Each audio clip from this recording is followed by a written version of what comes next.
Jacqueline Pitanguy from Brazil, from Cepia, Cidadania, Estudo, Pesquisa, Informaçao, Açao. Citizenship Studies, Information, Action. Thank you. We were just talking about the Maria da Penha law. What was the reason that the women came together to demand this law? The history of women and the struggle on violence against women has been going on since the 70s, since the moment that the feminist movement became a political actor in the Brazilian scenario. And in 1988, with the redemocratization of the country and the new constitution, we were able to have a constitutional provision saying that the state had the duty to work against violence within the family. But before that, the feminist movement had already done a very important step in the sense to demand the creation of special police stations to attend women victims of violence. And that was in 1985. And so, as you have police stations specialized in homicide or narcotics, we thought we needed police stations specialized on violence and domestic violence, since the other regular police stations didn't consider it as a crime. So we do have universal laws that penal codes, civil laws, codes of penal process, etc. And the question is, why a specific legislation on violence against women? And what has triggered all this movement of advocacy for a new law is the fact that we've had a legislation in Brazil since 1995, which created special courts that would judge crimes of minor so-called relevance. Let's say you were, I don't know, taking your car out of the garage of your building and you hit the car of your neighbor. Okay, this won't go really to the courts. We'll go to those special courts that will deal basically with reconciliation or pay a small penalty, etc., which is very good. Which is very good because, you know, usually judicial processes are an elephant, slow and very, very bureaucratic. We have all this heritage of the Portuguese legislation, etc. So that was very good. But what happened? It was decided that aggressions against women were what we call in Portuguese crimes de menor teor ofensivo, also crimes that that are less offensive. Aggression, not murder, because homicide is homicide, but aggressions. But the interpretation of aggression is very subjective. We did a research exactly comparing the ruling of the courts on aggression, rape, and murder. And it's amazing, but for instance, in aggression, there were cases like, oh, he put the belt on her neck and pushed. Okay, for us, this is a tentative of murder, but no, it was aggression. So all the cases of aggression, beating the wife, etc., would go to these special courts. And the first thing the courts would do was to try the reconciliation. So you bring the perpetrator and the victim and put them together to reconcile. And usually what the perpetrator was punished with was to do some community service, or to pay what we call uma cesta básica, which is a certain amount of food to an institution, etc., etc. So very light penalties. And this was something that was revolting us, because after years and years and years of struggle, there we had this functioning of the justice that were in a certain way decharacterizing violence against women as a crime. And actually the majority of the violence against women is not the killing, it's not the murder, it is the aggression. So in the years 2000, I don't recall if 2004, I think, with another group of NGOs, we made a meeting, we called a meeting in Cepia, our organization, and we are very proud to say it was the first gathering to discuss the need of a very specific legislation on violence against women that would not have this separation between kinds of aggression. So we created some sort of a consortium of NGOs, like 4 or 5 NGOs, and with the lawyers, we started to scratch and draft a new legislation.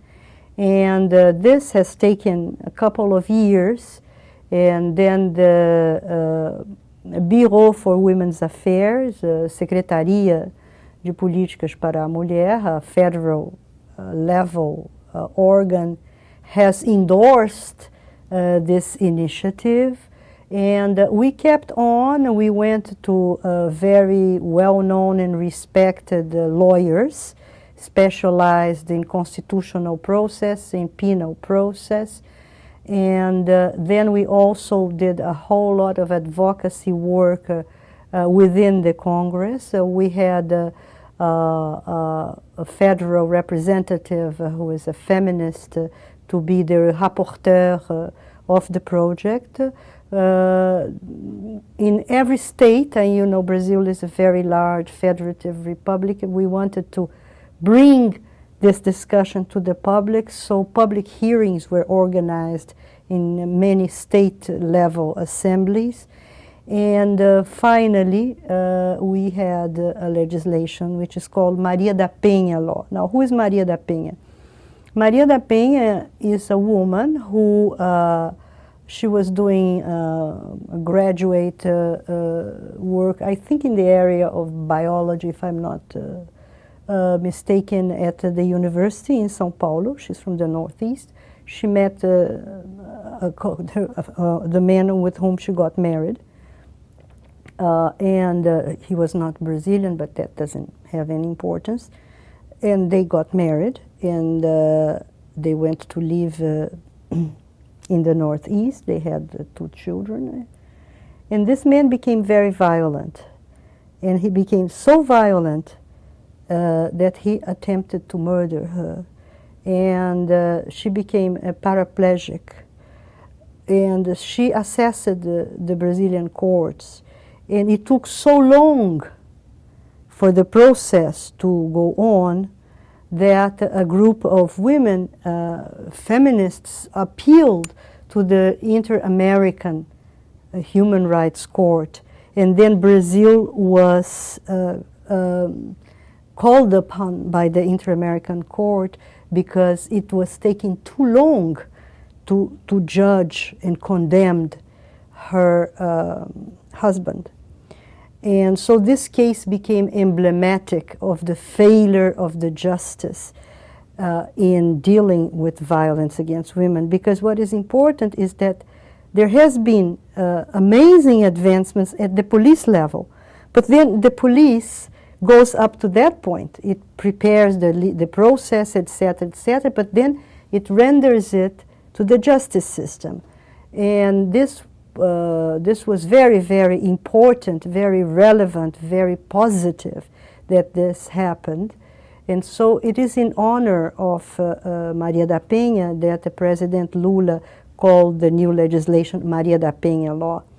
Now, what does the new legislation do? Of course, it doesn't distinguish anymore in crimes of minor or not. It combines both civil law and penal law, criminal law, both. And it has a number of articles that protect the victim from the moment that she goes to a police station and she makes a complaint. But also what is very interesting is that before that law, in cases of domestic violence, it's only the woman, the victim, who could put a complaint. Now, anyone who is a witness can go and say, I'm witnessing in my neighborhood a case of aggression of such and such. So it's not necessary anymore for the woman. And second, once she makes the complaint, the process goes on. Because the other thing that was happening is that the woman makes the complaint, she has the courage to make the complaint, formalized on a police station. But then she is afraid and she goes back and she withdraws. So now the process goes on independently of what happens between the couple. And then also it stipulates that a public officer should go with her to her house in the case that she feels threatened until the man leaves the house, or on the contrary, until she gets her belongings if she doesn't want to remain there anymore. So there is a number of articles that protect the victim, and also they're very interesting because it proposes the creation of special courts, which are special courts that will deal only with violence against women. It also has a component related to sexual violence and a number of measures that have to be taken in case of sexual violence, directing the woman to public hospitals, and where she will receive prophylactics for STD/AIDS, and also she can perform an abortion in case she becomes pregnant, etc. So this is a very, very complete legislation, very well designed, and that it's very surprising, but very well known in the country now. People know there is a law. Oh, be careful, there is a law, Maria da Penha, the law Maria da Penha. But you never advance in a kind of unilateral and I mean, the walk towards progress is always 2 steps in front, 1 step backward. So there are threats now. Some lawyers argue that it's not constitutional. A group of lawyers even want to put an action, what we call uma ação de inconstitucionalidade with the Supreme Court, that it would be not constitutional. But it is constitutional because it works for the men also. It's domestic violence. Also, a man can use the Maria da Penha law if he's being beaten by the wife, which is very rare, but it would be unconstitutional if it didn't comprise this protection. But this is happening. And recently a judge has ruled that the woman could withdraw the case. So it is still in this transitional moment where legislation sometimes navigate in still a very, very, let's say, rough ocean. And also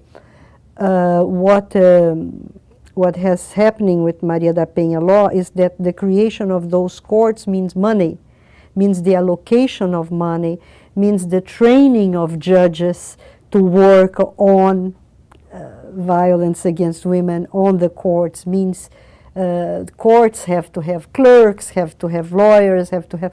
So this is still in the process of. And of course, the way it will expedite or not the process depends very much on the preparation and the sensitivity of those judges towards the issue of violence against women. Thank you so much. You are among the foremost world experts on violence against women. What do you think are before we go to what are the best practices as we look ahead to the next generation, if you could just touch upon what are some of the root causes of violence or myths about violence that we still, after so many years, after especially 15 years after Beijing, still need to address, and what are some of the best practices we need to employ going forward? Well, in terms of the roots of violence against women, I think that they are very deep. They are very deep because in different symbolic worlds, different cultural contexts. But if you look throughout history, woman has always been the other. Let me take my heritage, which is the Western heritage. If we go back to Greece, and we think of Greece as the cradle of democracy and of citizenship and of liberty, this concept of liberty, what do you see?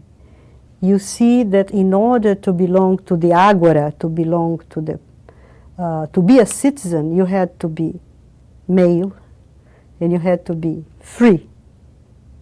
So you have here two categories, not being a slave.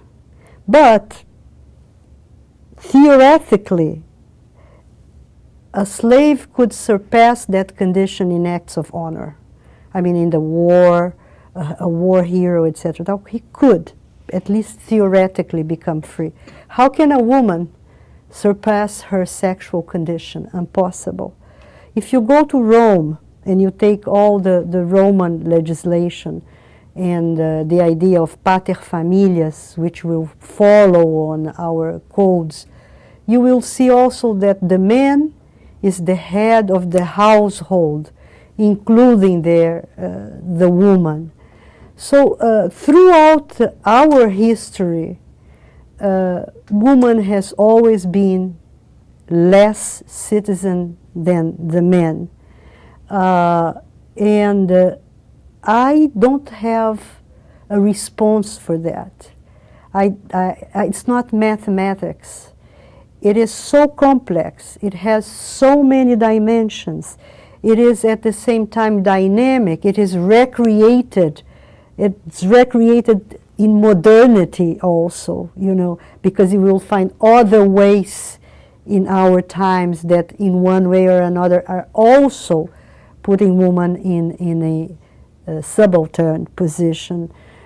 So I don't know exactly which roots would be. You could go to biology on a moment where being stronger really meant having more power, but this is not so anymore. I think that there are archetypes that cut through history, and the way that the gender relations have been organized, it's hierarchical. It is hierarchical. And this hierarchy was expressed in civil codes. It still is in many countries. In our country, was expressed in the civil code until 1988. It is with our constitution, for which we worked so much, that the figure of man as head of the family, for instance, was suppressed. So it is so embedded in the creation of the stereotype of masculinity and femininity that sometimes you just don't perceive, but it is there. And then it is perpetuated from the way girls and boys are educated, from social expectations towards boys and girls. So this hierarchy and this idea that the relationships are not interchangeable or complementary, I think follows humanity, but it's been denounced in many ways.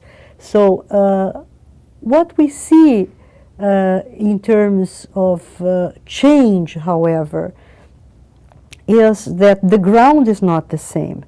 The moment you change a legislation with all the consequences that come from there, you do have another ground. The moment you start affirmative political actions, you start also to bring change. But still, if you look at the political power of the world, it's masculine. If you look at the wealth of the world, it's basically on men's hand. And the decision-making positions in different aspects of life, labor unions, rural union associations, corporate world, whatever, it's basically male. I believe that we women, we also contribute to the perpetuation of this because it's cultural. It has to do with creating identities. Now, when this relation of power becomes a violent relation, in the physical sense, in the sexual sense, it is usually exposed. But it's present there in everyday life in a number of ways that we don't even, understand or recognize that they are there. So what to do? What to do? To change culture? This is the big challenge.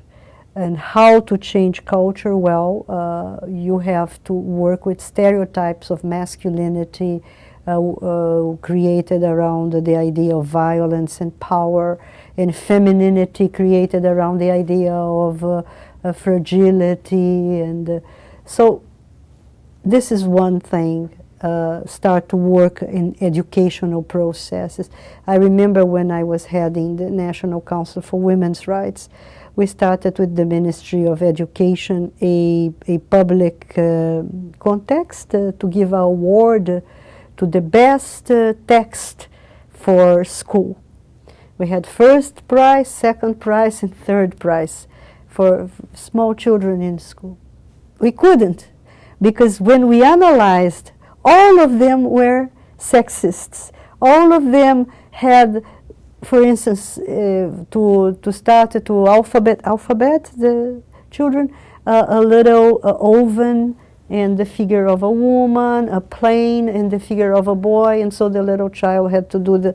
So it's there. It's from the very beginning. Now, does it mean that nothing can be done? Of course not. There are very successful experiences. One of them work with the material that is distributed in schools to have a critical eye, because you don't want only to teach a child to learn, in my case, Portuguese. You want to teach her to see the world with different lenses and see that, men and women are complementary but not hierarchical. So I think a work with the school books is very important. Campaigns, public campaigns alerting to the fact that there are gender inequalities in this, in this, in this. A permanent work of advocacy for the change of laws, but also for the implementation of laws, of denouncing when laws are not obeyed. And I think also actions that will build in women self-esteem in order to empower them for change. And this can be done in a million ways, because human beings are very complex, and it's for instance, I have met women who are PhD plus and very capable in their own area, and yet in their personal relationships with husbands or with boyfriends, they are very much in a position of less valued, less power. So this is all very complex. I think change is being here. It's here. Many change in the new generation. However, for instance, right now I'm very worried. I have a lovely granddaughter, and being a grandmother is really a delight.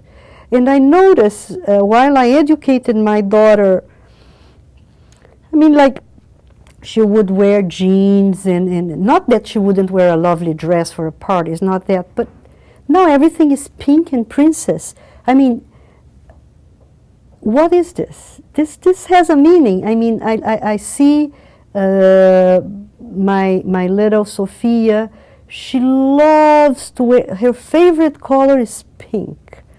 She has, on one of her birthdays, someone gave her a big box like this with makeup for children. Another one gave jewelry, not jewelry, real one, plastic jewelry.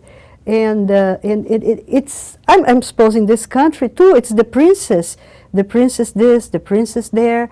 You know what princesses are on those stories. Princesses either sleep because something happened, a curse or something, they sleep, they eat the apple, or they bite their finger and they sleep.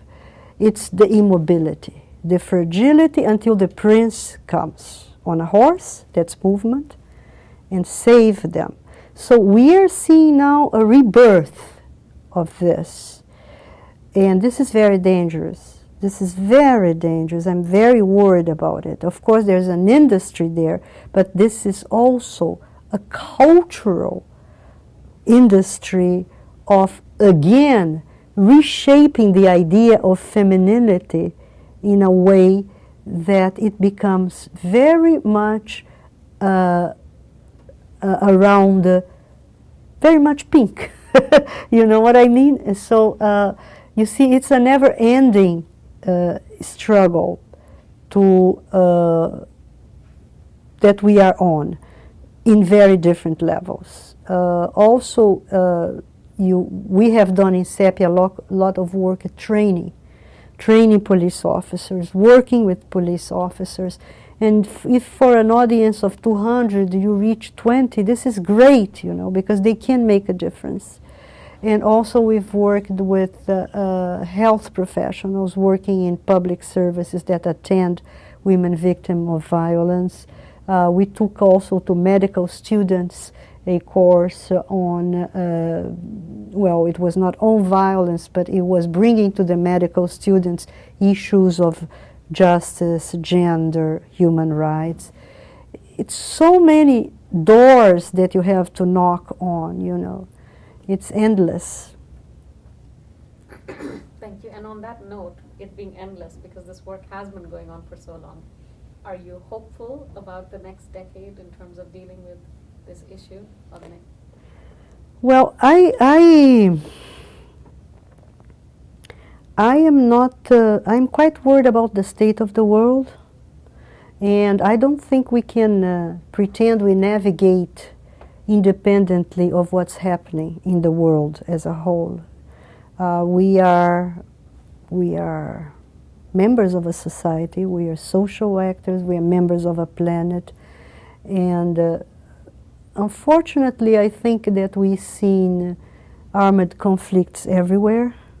We know that women are the main victims, but the civil population in general, women, elderly, children, this is everywhere. The world is so militarized, and also we are seeing after, with the crisis, poverty, and the questioning of the liberal model, but also there is not another economic model in place. I should be more, let's say, hopeful, because in Brazil, fortunately, the government is doing a very good work combining distribution of wealth and growth, and this gives us hope. But in general, I think that this new millennium it's quite complex, and a thing that I think we should never do is to detach women's issues from, national issues, from social issues, because women's issues are not women's issues. They are not women for women by women. They are central issues of social justice, of democracy, and of human rights. And I think we are in a difficult moment in relation to these major factors. Thank you so much. And one last question. As you know, it's the 10th anniversary of WLP, and you have a dual role. You are both the chair of the board of WLP as well as a partner. What message would you like to share on this occasion? I would like to celebrate the 10th anniversary of WLP, because I think that WLP plays a key role in what I call the work in progress, which is this work towards social justice, more gender equality, cultural changes, especially in the Islamic world. So I think it's a moment to celebrate, and to celebrate both as the chair of the board and someone who has been very close from the very beginning of the organization, as a partner, understanding the very, very need for networking and articulation and exchange of strategies and ideas in different cultural worlds. So I think that I would congratulate and say keep the energy because there's a lot to be done. How true. Thank you so much. Okay. I really appreciate it.